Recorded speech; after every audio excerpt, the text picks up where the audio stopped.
자, 원가 행태에 따른 원가 분류. 이거는 원가 행태에 따른 분류라는 것은 원가가 소위 그 조업도의 변화에 따라서 원가가 어떻게 변동하는가 하는 것에 대한 분류입니다. 이거는 저 원가 분석 개념에서는 아주 중요한 거고요. 원가 회계나 원가 회계 측면보다도 관리적 측면에서 이용하는 겁니다. 즉 원가는 의사결정의 목적에 따라 다양하게 분류되는데 계획 수립의 목적을 위해서 경영자들은 판매량의 변화, 즉 이것을 우리가 조업도의 변화라는 거예요. 또는 생산량의 변화, 또는 생산 시간의 변화, 뭐 이런 거 다 얘기하는 조업도라고 하는 거예요. 등 기업의 활동, 조업도의 변화에 따라 원가가 어떻게 변화할 것인가, 즉 원가 행태에 관심을 두게 되는데, 원가 행태의 분석과 그 의의는 원가 행태란 기업 활동의 변화, 조업도의 변화에 따라서 특정 원가의 변화가 어떻게 이루어지는가, 소위 변동적이냐, 준고정적이냐, 뭐 준고정적이냐, 뭐 이런 거에 따라서 우리가 장기적인 계획을 수립할 때 아주 유용하겠죠. 즉 원가의 행태에 따라서 원가 분류는 계획 수립 및 내부 의사결정에 유용하고, 즉 변동 원가와 고정 원가로 구분하는데 이런 것은 단기 의사결정에만 유용하고, 또 장기적으로 보면 전혀 변하지 않는 순수 변동 원가와 조금은 고정적인 준 변동 원가, 또 고정 원가는 순수 고정 원가와 준 고정 원가로 구분하기도 합니다. 이것은 개별 항목에 대한 구분이 아니라 이 조업도와 원가의 발생을 그래프로 그려봤을 때 나타나는 것을 얘기합니다. 소위 내가 방금 그래프라 했는데, 그래프라고 하는 것은 우리가 y 이꼬르 a 플러스 bx, 그러니까 a는 뭐 y축 고정비, bx는 bx에서 b는 뭐죠? 이거는 변동률을 얘기하는 겁니다. 독립 변수로서의 조업도나 활동 척도와 종속 변수로서의 원가의 관계. 좀 어려운 얘기인데 이런 거예요. 이렇게 x좌표가 있고 y좌표가 있을 때 y좌표의 x가 소위 조업도가 어떻게 변화에 따라서 원가가 어떻게 발생되느냐, 이걸 그래프로 그려보는 것을 우리가 원가 함수라는 거예요. 어려운 얘기가 사실 아닙니다. 그려보면은 여러분들도 교재 25쪽, 26쪽 이런 데 보면은 y 이꼬르 bx 이렇게 돼 있죠. 이건 고정비를 고려하지 않은 거고요. 고정비를 고려하면은 y 이꼬르 a 플러스 bx 이렇게 얘기하는 거예요. 자, 원가 함수의 중요성. 관리회계 담당자는 재반 의사결정에 유용한 원가 정보를 제공하기 위해 원가 예측 정보를 보유하고 있어야 하는데, 이러한 원가 예측을 수월하게 하기 위해서는 원가 함수를 도출하는 것이다. 이렇게 원가 함수를 도출해 놓으면은 조업도, 소위 X축의 조업도가 1000개 생산할 때, 10,000개 생산할 때, 뭐 50,000개 생산할 때에 따라서 총 원가는 어떻게 발생한 것을 이렇게 추정해 볼 수가 있죠. 물론 이 원가 함수는 과거 자료의 데이터를 가지고 함수로 나타내면 되는 거예요. 조금 이거는 어려운 개념이긴 한데 뭐 그렇게 어려운 것도 아니에요. 뭐 우리가 여러분 함수 배워봤죠? 중학교 때문에 이미 다 배우는데 y 이꼬르 a 플러스 bx, 뭐 이 정도 이상의 함수는 거의 사용하지는 않습니다.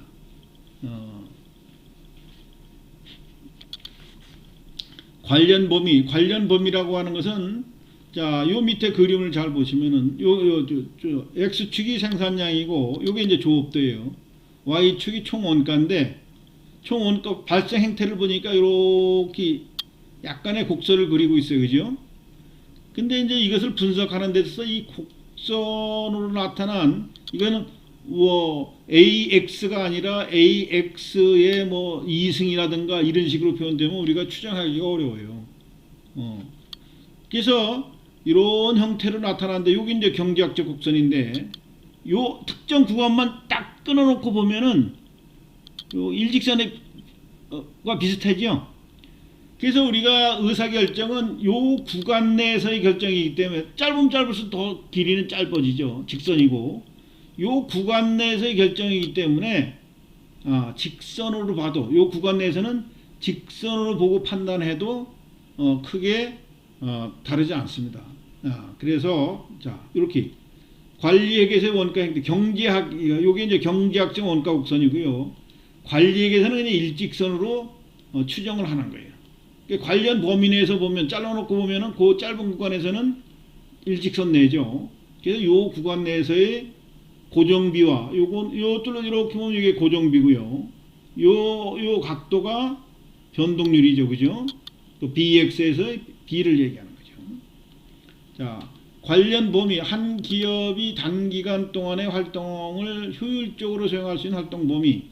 현실적으로 달성 가능한 최저 조업도와 최고 조업도 사이를 우리가 관련 조업도라는 거예요. 실제로는 원가 행태가 비선형이에요. 선형이 아니고 이런 곡선을 그리고 있지만은 관련 범위 안에서는 경제학의 원가 행태도 선형으로 나타남. 그러니까 이 구간 딱 잘라놓고 보면은 이렇게 잘라놓고 보면 선형과 거의 같으죠. 그래서 우리는 관련 범위를 이렇게 선형 범위 내에 있다고 전제를 해놓고 하는 겁니다. 변동원가, variable cost.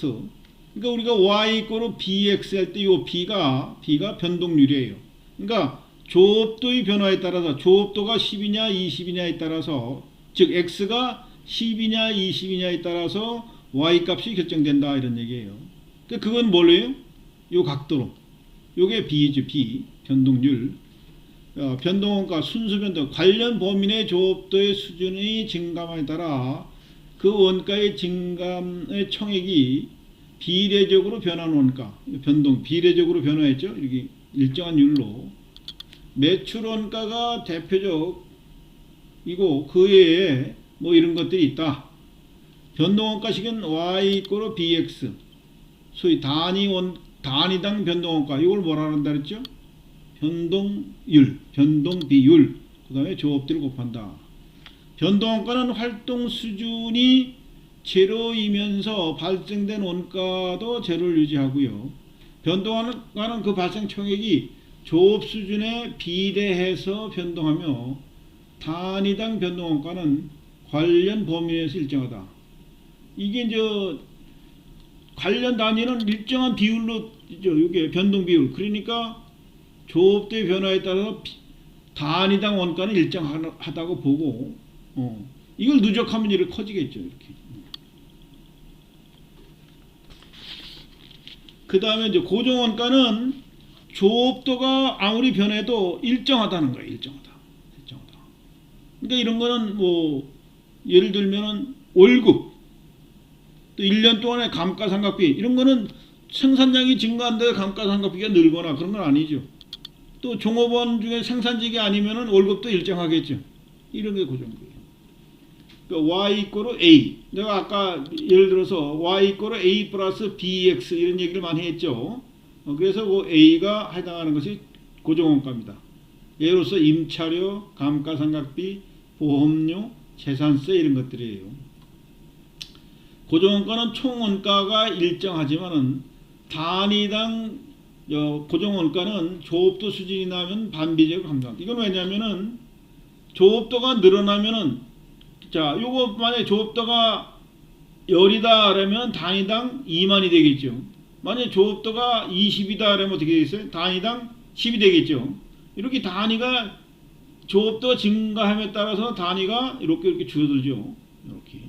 그래서 우리가 고정원가는 총량으로 봤을 때 일정하지만은 생산량의 변화에 따라서 고정원가는 오히려 변화하게 되고 우리 아까 변동비는 어떻게 돼요?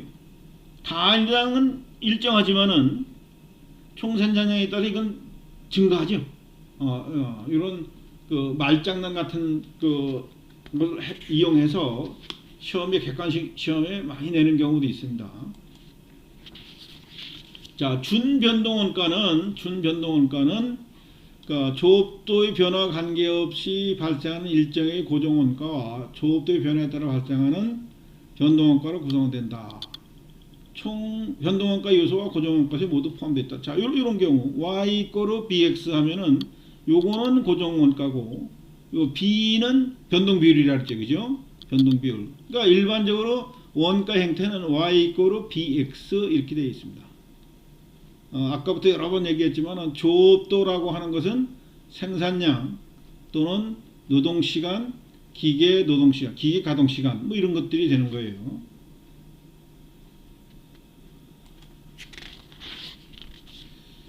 자, 준고정원가도 있는데 고정원가는 원래 조업도 관계없이 일정한 거죠. 그러나 장기적으로 봤을 때는 자, 우리가 뭐 어떻게 돼요? 어느 공장에서 제품을 만들고 있는데 판매가 너무 잘 돼. 장사가 너무 잘 된다 이런 얘기. 그러면 어떻게 돼요? 공장을 또 증설할 필요가 있겠죠. 생산 라인을 증설할 필요가 있겠죠. 아니면 공장 자체를 또 하나 만들 수도 있겠죠. 이렇게 되면 어떻게 돼요?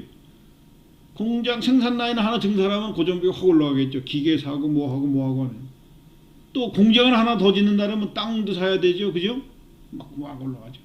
그렇기 때문에 요 밑에 그림처럼 조업도가 늘어나면은 비용이 고정비가 단계적으로 뛰어 올라가는 거예요. 그래서 이게 단위적으로 보면은 고정비지만은 일정 기간 동안은 이렇게 큰 범위 내에서 보면 이것도 고정비도 이렇게 변한다 이런 얘기죠. 그래서 준고정원가다 이런 얘기예요. 이것도 단위당 생산해 보면은 이렇게 나눠야 되니까 이렇게 줄어들겠죠. 이거 뭐 너무 고민할 필요 없어요. 개념적으로 판단하는 데 필요하지 여러분들이 원가 계산하는 데서는 별 필요하지는 않습니다. 자, 그 다음에 고정원가 관련 범위. 총원가는 비교적 넓은 활동 수준 내에서는 변화하지 않지만 관련 범위를 벗어나면은 다음 단계로 뛰어오른다. 이렇게 이게 우리가 준고정원가 한번 얘기한 적이 있었죠. 이런 경우에 이거는 어떻게 돼요? 생산 시설을 늘린다거나 공장 규모를 확대한다거나 또 신설을 한다거나 뭐 이럴 때 이런 형태로 원가가 변화되겠죠. 고정비만 봤을 때도 그렇습니다. 자, 그래서 이러한 그 생산 시설과 공장 형태를 알면서 우리는 원가 형태에 대한 분류를 다시 종합을 해보면 총원가는 변동원가는 조업도 순위에 따라서 일정 비율로 이렇게 올라가는 걸 얘기하고요. 고정비는 어떻게 돼요? 고정원가는 조업도 수준과 관계없이 일정한 경우죠. 근데 이 변동원가도 준고정비용 성격이 있는 부분이 있고 완벽하게 변동비율을 나타나는 것도 있고 고정비도 일정한 구간에서는 고정비지만은 생산 설비를 증가한다거나 공장을 증설하게 되면은 이렇게 단계적으로 높아지겠죠.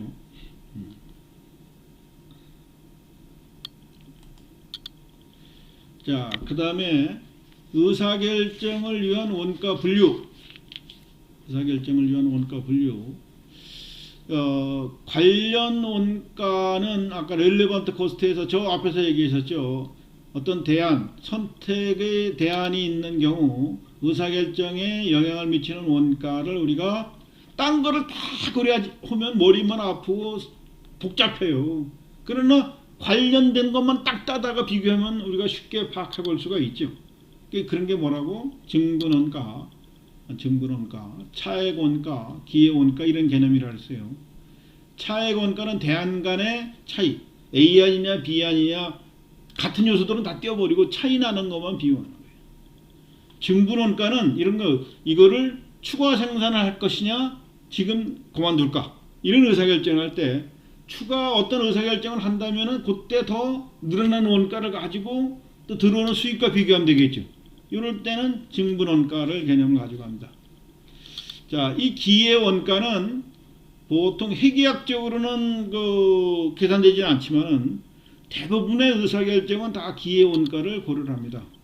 우리가 A라는 것을 결정할 때는 A라는 것을 결정하기 위해서 포기한 선택이 있죠. 그것이 얻을 수 있는 최고치가 우리가 그걸 기회원가라 해요. 내가 이것을 얻을 수 있는 것을 포기하고 이것을 하니까. 그죠? 이건 내가 투입된 원가 개념이 아니에요. 여러분들도 지금 이렇게 공부하고 있는 것은 내가 공부 안 하고 뭘 할 수 있는데 그걸 포기하고 공부하니까 그거보다는 공부하는데 더 집중해야 될 거 아니에요. 그죠? 효과도 더 있어야 되고. 이게 아주 중요한 개념입니다.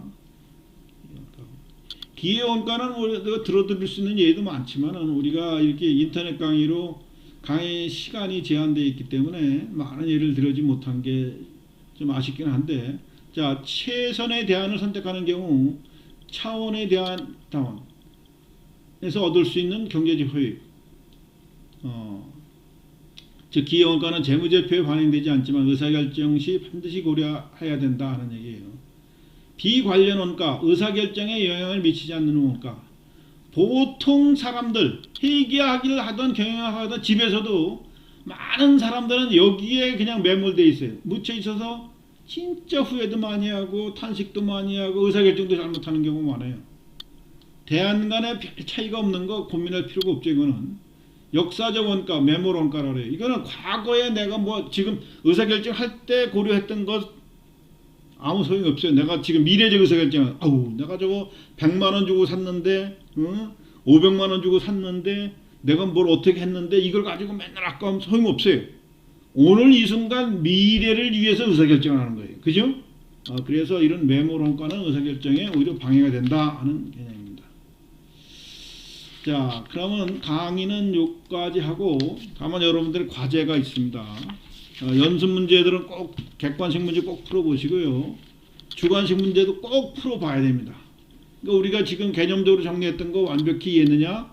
어렵죠, 그죠? 이 문제를 풀어봄으로써 이해할 수 있는데, 꼭 모든 문제를 꼭 풀어보세요. 다 풀어보시고, 다음은 주관식 문제 2-1번과 주관식 문제 2-14번을 풀어가지고 이메일로 저한테 보내주시면 되겠습니다. 레포트입니다.